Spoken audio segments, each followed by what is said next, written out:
Hi there, this is Ginny with LearnWithGinny.com, where you can find all kinds of free training. And make sure you get on my website, which is right in front of your face here, LearnWithGinny.com. Scroll to the middle and sign up on my newsletter so you don't miss any other free trainings and other little tidbits I like to share with you, or anything else that's coming up, okay?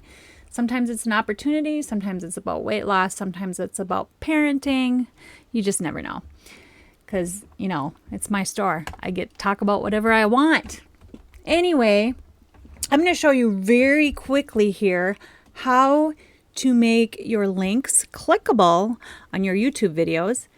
And this is a retake because I tried to do a multi-stream earlier and it was very, very bad quality. So if you're seeing this a second time, this will hopefully look better. And I see I didn't even turn on my light. That's okay.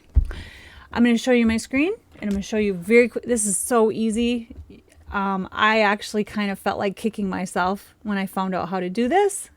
This is super easy. And I was like, oh my gosh, why didn't I even? But somebody, I forgot. I'm sorry. Your name is not sticking in my head right now. It's a very cool name. I remember it being cool. But anyway, she left this comment on my video and told me how to do this. And I was like, oh, so easy. So you can see my screen here and I clicked on editing a video. And what I was doing is I was just putting this link, LearnWithGinny.com, at the top of my comments. If you put HTTPS:// in front of that, it'll make it clickable. And if you want, I can prove it to you. Here, let me grab this link for this video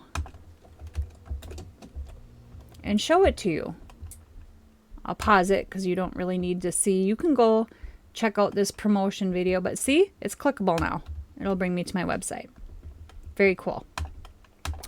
So the next thing I want to show you, which is just an extra little tip, is if you add these little timestamps in, you can, the person watching it, like someone like me who's really busy, and maybe I just want to know, you know, how do I post, you know, what's this about LinkedIn groups? So I can click on the timestamp and it'll take me right to that spot in the video.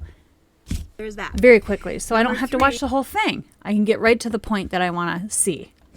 And it's very easy to do this too. You simply type in the timestamp. I mean, it takes a little bit of time to go through your video and, you know, note the timestamps of where the various pieces of data are. But if you put them in there, it'll make it a lot easier for your users and for your viewers. And it's just another cool little thing you can add to your video. That's it. Make it a great day. Go to my website, LearnWithGinny.com, and make sure you get on that newsletter so you don't miss anything. Okay? See you later.